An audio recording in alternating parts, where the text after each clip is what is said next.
A disturbing story here. An elderly man who had just returned home from the grocery store is now in critical condition after he and his wife were attacked by a man with a knife. Yeah, and the attack happened inside the couple's garage near the intersection of Walters and Brimwood in northwest Houston.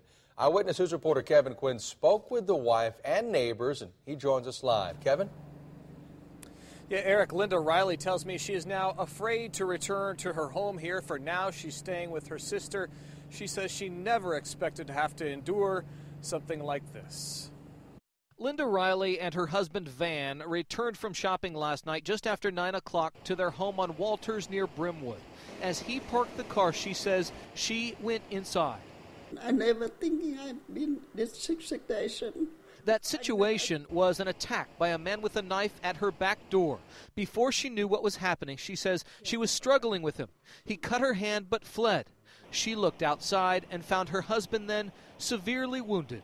I saw at the back door my husband bleeding. Oh, man, bleeding. I think he fighting. Now I'm thinking about he fighting with that guy because he got cut all over his head. Linda Riley says the attacker at some point stole her purse along with her phone.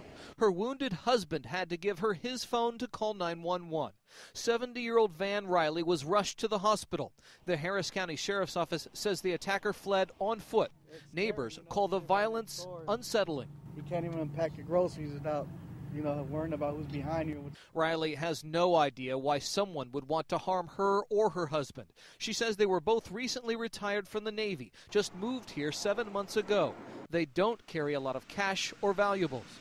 Is that my husband? I don't know why. In my purse about 200.